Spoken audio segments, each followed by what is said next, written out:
Please, Ben. Well, thank you, Mr. President. And just before I talk a little bit about what's going on, I just want to thank you for your incredible courage and stamina and resilience with unwithering criticism, unfair criticism all the time. And I would just sort of sum it up by saying, would you rather have a non-politician whose speech is unfiltered, who gets a lot of stuff done, or somebody with a silver tongue who gets nothing done? But I thought I had a silver. I heard that so often. I always thought I had a silver. But I agree with you. But you know, as I told you before, I think God is using you. Thank you very much. You have said that, and I appreciate it. Thank you, Ben. Now, once again, you know, promises made are promises kept. You said in the inaugural address that the forgotten men and women of this country would be forgotten no longer. And last December, you took the extraordinary act of establishing a White House Opportunity and Revitalization Council. And I'm privileged to chair that. We have with us Scott Turner, who is serving as our executive director also. And thanks in part to the work of the Revitalization Council, Opportunity Zones are delivering an incredible dose of energy and optimism and investment into some of our nation's most economically distressed neighborhoods. And we're proud to report a great success, this council's prescription for prosperity. I have to throw in a medical thing there. Now, Opportunity Zones are home to approximately 35 million Americans, about 10% of our population. 1 in 3 of them live in poverty. And this prescription indeed requires the coordinated efforts of all of the council members, all the agencies, and I want to thank all of my fellow agency heads for the tremendous help that they provided in getting this done. With unemployment, Opportunity Zones sitting near twice the national average, unemployment opportunity zones, forgotten families are just the people that you've been targeting. And over the past year, property sale prices in opportunity zones have increased by 20%, which is about double the appreciation rate for eligible non-selected areas. So what does that mean? That obviously means that those people who live there and who own that property are benefiting significantly, even though a lot of people say you're not getting any benefits. They are getting benefits. And a massive pool of capital is preparing to revitalize these areas with community and business development. And less than 2 years ago, Secretary Mnuchin predicted that these opportunity zones would draw about $100 billion, and a lot of the pundits said that was way too optimistic. But today, like so many other milestones this administration has surpassed, you know, we're already approaching extraordinary figures. For example, last month, the National Council of State Housing Agencies announced that its Opportunity Zone Fund Directory has expanded to nearly $29 billion in anticipated investment. And Ben, I might add that Opportunity Zones for the media, it's one of the hottest things anyone's ever done with respect to inner cities and with respect to minorities. It is working out far beyond anybody's expectation. I don't think it's been written about very much, but I'm not that surprised at that. But the opportunity zones are an incredible thing, and if you want to do something, you should write about them, because what's happened, the employment, the investment, people are investing that would have never invested in these locations in a million years, and they're investing a lot of money. It has absolutely been, you could talk about the number of sites, the number of cities. What's happened with opportunity zones is somewhat of a miracle. Nobody in their wildest imagination thought this could happen. That's right. And to add on to that, you know, we've getting a lot of positive reports, you know, from government officials across the country about the investors in opportunity zones, and then how it's unstoking unprecedented interest in these underserved communities. In fact, last week I was in Salt Lake City, and a big multi-family dwelling is going up with a concentration on people with autism and a center for helping autistic people to get back into the workforce. They were able to do that because of the completion of the gap funding through an opportunity zone fund. And you know, public officials from both sides of the political aisle are united in trying to maximize the impact of the program. The governor of Maryland, Hogan, is spending $56.6 million for training programs to supercharge the opportunity zones. In Mississippi, Governor Phil Bryant has approved a special opportunity zone cycle as part of the low-income housing tax credit program offered to the Mississippi Home Corporation. In Michigan, the governor, Gretchen Whitmer, has issued an executive directive that focuses state procurement practices on businesses located within opportunity zones. And the list goes on and on. The Revitalization Council has played a key role in convening community stakeholders as well as championing the support of public officials and communicating a green light for businesses and investors.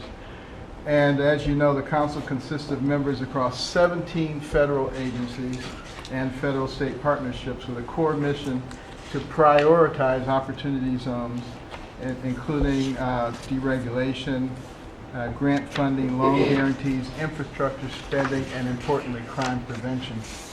To date, the council has identified more than 160 federal programs that can increase targeting to opportunity zones through grant preference points, loan qualifications, reduced fees, and alterations in eligibility criteria. And we've already implemented more than 120 of these actions across the agencies. The Revitalization Council has also been conducting a nationwide listening tour of opportunity zones to incorporate the input from community leaders, entrepreneurs, and investors, and to ensure local leaders are doing all they can to help their constituents in these communities. I personally, in the last several weeks, have visited a lot of communities like Miami, Chicago, St. Louis, Salt Lake City, Birmingham, Las Vegas, and more at the end of this week, more next week. Speaking of traveling, we're blessed to have with us Scott Turner, who is the executive director of the council, and he has been all over the place. Every place I go, they say Scott was here, and he just told us all this stuff. He fertilizes the ground. It's great.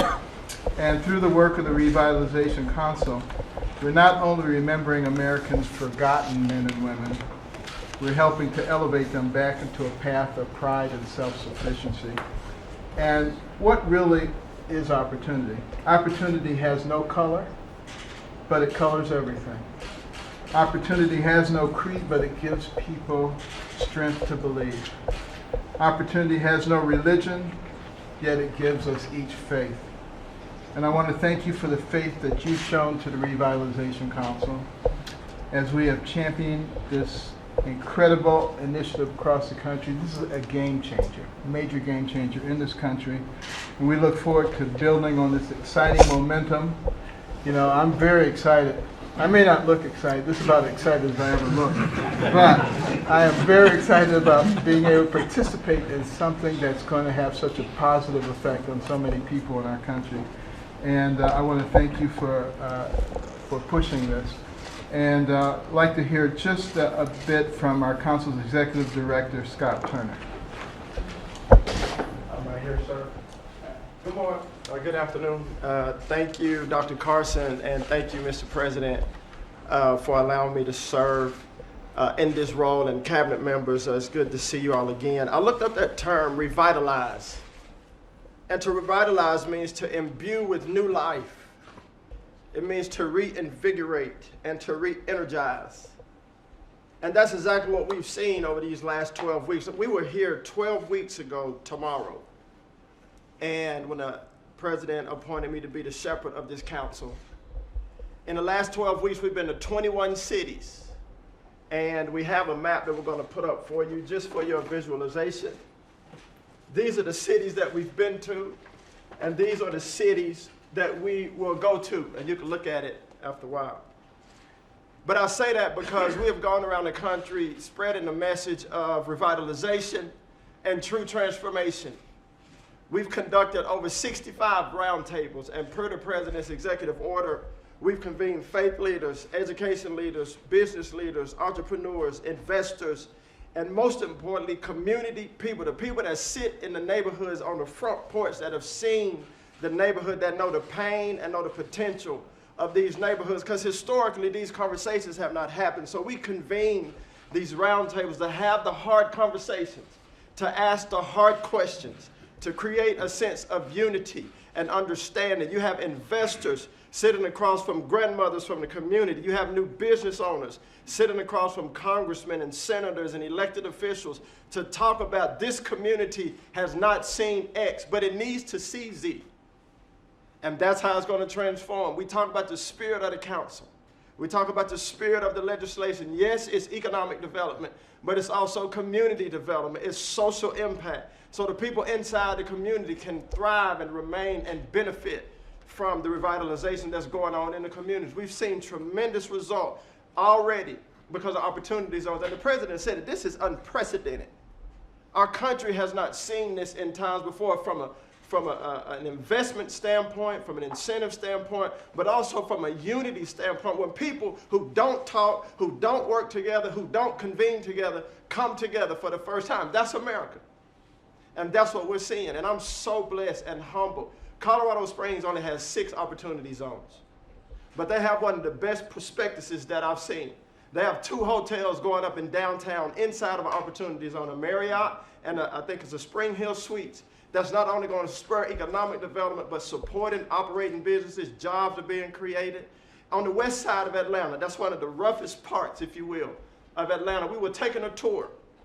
The police don't even go on the west side of Atlanta most times. Investment has not been on this side for many, many years. Drug deals, prostitution right on the corner, but across the street, new housing, affordable housing going up, a private school operating out of a church that's being rehabbed right across the street going up. City officials are moving to the west side of Atlanta because of opportunity zones, and new life is being reinvigorated in this city. I've seen it in Cleveland, Ohio. New entrepreneurs, new business, workforce training, workforce housing right across the street from each other because of the opportunity zones. It's bringing new life, it's re-energizing areas. And we've seen it with our own eyes. In Mesa, Arizona and Phoenix, Arizona, it's a great case of best practice. Arizona State University, which is a major research institution and an anchor institution, has partnered with Mesa and Phoenix city officials and a local developer to develop opportunity zones inside of the downtown corridors. Incubator businesses, operating businesses, multifamily housing, mixed-use development going up, jobs being created, economy being spurred, hope being restored. Dr. Carson and I were in Miami a couple weeks ago. We were sitting across the table in Liberty Square, and 2 young men from that neighborhood looked at us and said, "We didn't think this would ever happen where we live. This is Liberty Square. It's a tough part of town."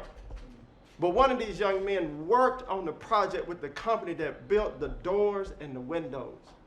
And he says that all of his quote-unquote homeboys are now asking, when is this going to be done? How can we get involved? It's bringing new life. It's restoring dignity and hope. And as we sat here, that first meeting, that was our prayer, that dignity and hope will be restored. Long after we're gone, this will have a generational impact. That's the goal. That's the spirit. And so I say that to all of you. Thank you for your work. Many of your agencies are doing a tremendous job on this council. It's a great, humbling experience for me to be the shepherd of this council. And it's my prayer that when history tells this story, what did we do with the opportunity that the Lord gave us in opportunity zones to bring a blessing to those that come after us? And I believe that will be the story when history tells it. So thank you, Mr. President. God bless you guys.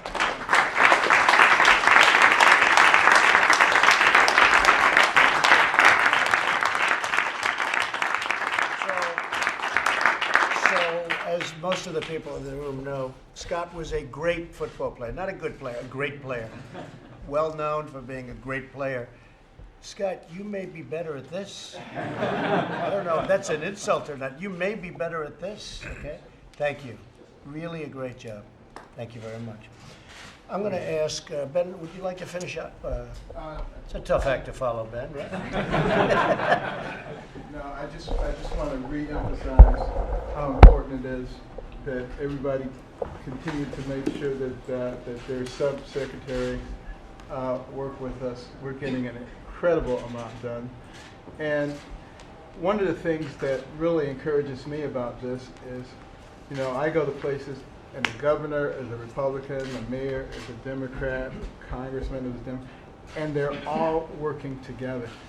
We can tamp down all this hatred that exists in our country because our country is extraordinarily strong. Nobody can bring us down from the outside. We can only do it from the inside. And Jesus said it, a house divided against itself cannot stand. These are the kind of efforts that I hope will be able to bring people together. So thank you for that. Fantastic job. Beautiful words. We appreciate it. Thank you, Ben. Really good job. I'd like to ask Jared Kushner to talk about the immigration policy, the plans, what we have short-term, long-term.